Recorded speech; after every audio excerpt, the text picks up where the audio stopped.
election now before the CRN flag is in front of him. Ooh, yeah, I like that. Oh, battery's dead. There you go. That's good. Sorry. Okay. All right. Doesn't take me that long. That's what we heard.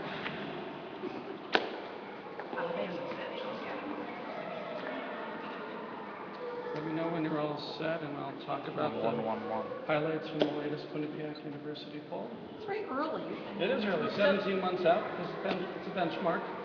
So we're saying this is where we are right now. Stop ad-libbing and start doing it for real.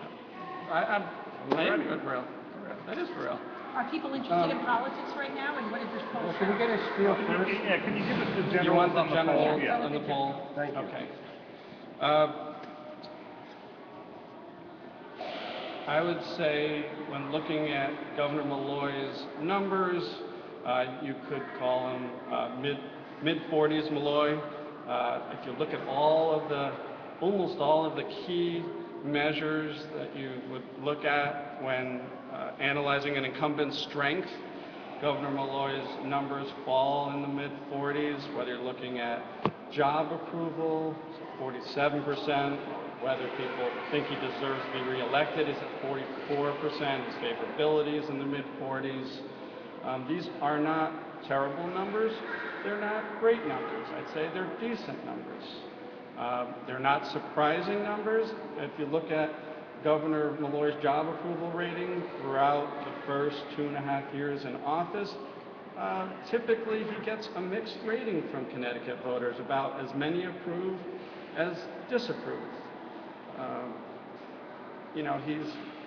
He's not in great shape like somebody like Chris Christie in New Jersey, who we poll on, who's close to 70% job approval and has a 30-point lead on his opponent. But he's not in terrible shape like someone like Tom Corbett in Pennsylvania is in a lot of trouble right now. He's got a 35% job approval rating and trails by 10 points against the leading Democrat. So, again, his numbers okay, sort of in the middling range in the mid-40s. Does well on leadership qualities. People think he has strong leadership qualities. Does well on honest and trustworthy. Does not do well on handling of the economy or on taxes. On those measures, most voters disapprove of the job that he's doing. Looking at the Republican primary, Tom Foley, the Republican nominee last time for governor, has a big early lead, but his Republican opponents are largely unknown. When we looked at the matchup of Malloy versus Foley, Foley has a 3-point lead, but it is within the 3-point margin of error, so it's effectively tied, but he does have a numerical lead. When we matched Malloy up against the 3 other Republicans, Cafaro, Bowden, McKinney, Malloy has a 7-point lead against each one of them. You don't think it's a little bit odd that a governor who's been in power for 2.5 years can't get about 50%, and winds up at this point being behind a guy who really hasn't been in the public eye much since the election? Well, what it shows is he hasn't been able to build on his election. I mean, Malloy just barely won by less than a percentage point, barely got 50% of the vote in 2010. And we found that in none of our polls has he been able to get above 50% in job approval. So, yes, he's not been able to build on his election. He's not been able to gain new supporters. And it's something that any incumbent would be concerned about. Any incumbent that's not above 50% in job approval or reelect is going to be concerned. You said that he was concerned, or voters were concerned about the economy and didn't feel that he was doing a good job. Right. How does Keno play into that? Well, they do disapprove. I don't know if that's tied directly to his handling of the budget in which he gets negative marks, but just like we found when we asked it several years ago, people are opposed to Keno. We asked some general questions about the economy, and we found that I think it was close to 75% saying the economy is in bad shape and 80% saying it's not getting any better. These are bad signs for an incumbent. So what do you make of the fact that he has such high leadership numbers, and he has been through some terrible things. Sandy Hook, 5 storms, and he's out there all the time. Normally, do governors, does that translate into better poll numbers for them? Like Sometimes with Christie it did. Certainly with Hurricane Sandy, we saw that Christie got a good bounce. He's been able to maintain his high numbers. Although I think in addition to his handling of the storm, I think Christie benefits from the bipartisanship that he's shown with President Obama, recently with Bill Clinton. So I think that it's two things for Christie.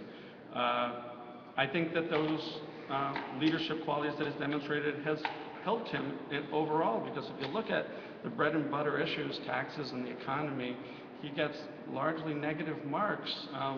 He would be in the, if people were judging him solely on the economy and taxes and the budget, he'd be in the 30s, not in the mid-40s. So I think the leadership qualities is what helps get those numbers up, at least up to the mid-40s, and what he has his work cut out for him. He has to convince more voters to reelect him, especially with independents. What I found interesting in this poll was that Foley has a 21-point lead among independents. They run roughly the same among their bases. They're both doing fine among their bases. But among independents, Foley has a strong lead, just like Foley had a good-sized lead in the exit polls in 2010. So that's interesting. So what's keeping Malloy in the race is the Democratic bent of the state. That's really it. But the independents seem to favor Foley. Foley does well among independents, but that's the group who, any candidate is going to try to appeal to. Right now it looks like there's about 20% or so voters up for grabs. That, you got 43% for Foley, 40% for Malloy, so they'll be fighting over about a fifth of the voters who aren't choosing a candidate right now. And they'll be disproportionately independent, and we'll see what happens. People know who he is versus McKinney and Cafaro, who you say voters don't know who they are. Right. One of the challenges for all the other three Republican candidates is to get better known. I mean, for them to have a shot to win the Republican primary, they have to get better known. For Foley, yes, he is better known than them, but he still also has a significant number of voters that don't know enough about him, even though he ran last time. About 50% couldn't offer an opinion on Foley. So that's something that he's going to have to do. He's going to have to define himself before Malloy does it for him. But isn't that a selling point for Foley, though, to be able to, within the Republican camp, to say, look, I'm beating this guy right now, so I should be the nominee. Right, that is a selling point for him. It shows, the poll shows that Foley is the strongest Republican candidate right now against Malloy, because he wins by 3, Malloy defeats the other Republicans by 7. So yes, that is a selling point, but again, name recognition is an important factor to explain those results. So explain, is the poll weighted based on, it looked like 80% of the people polled were white. Right. So does that make a difference? I mean, in the results of this poll? The white vote last time, the non-white vote went for Malloy in the exit polls. I mean, we weight the data according to the census, is how we do it. We interview all adults, and then we've selected out from the sample registered voters, people who self-identify as registered voters, and that's who we're reporting on. Isn't that the number of Republicans a little small? Is it like 2? For party ID, it's right. Typically, we find when we ask people, generally, do you think of yourself as a Democrat, Republican, or Independent? You get about a third Democrat, about 20% or so Republican in that ballpark, and about 40% or so Independent. No, I think in our last poll, we might have asked about, do you find him likable? And a majority of voters said he was likable. So I think that the bigger problem for Malloy is the issues, the policies, not so much the personal qualities. He does do well on the personal qualities of leadership and honesty, likability. It's the issues of the economy, taxes, budget that seem to be dragging him down. On the economy, this question, is this the first time you guys asked people to compare to most other states with the same Connecticut economy? Better or worse? That was the first time. 45% say worse? Yeah, that's got it. Again, another concerning number for Malloy, that people perceive Connecticut's economy as worse than most other states. And the asked you about this in the past, but the question regarding the state of the economy. Yes. Those numbers seem to have not changed at They've all. gotten a little bit better, but not where it needs to be, significantly. not significantly. Again, the vast majority of voters continue to say Connecticut's economy is in bad shape and not getting better. And on gun control, the last several questions didn't seem so kind of unexpected, but the last question we were looking at, people who, the question about the likelihood of stopping another Sandy Hook was 47-43. No. I thought that was, is that the first time you guys have asked First that time question? we've asked that question about whether the state's done enough to prevent another mass shooting at a school. And the state, you're right, is fairly evenly divided, although they do generally support the stricter gun control laws, and I believe that's the highest marks that Governor Malloy gets is on his handling of gun policy. So there might be other things that people are thinking about.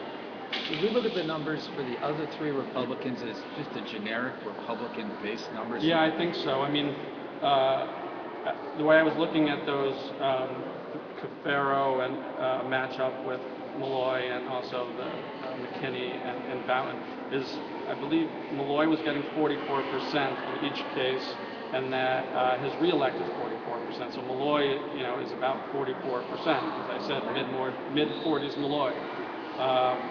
And what those Republicans were getting, I'd say you're right, Mark, is a generic, because they don't know them, so it's a generic Republican vote. What about the senators? Chris Murphy, 52% approval rating, 32% disapprove.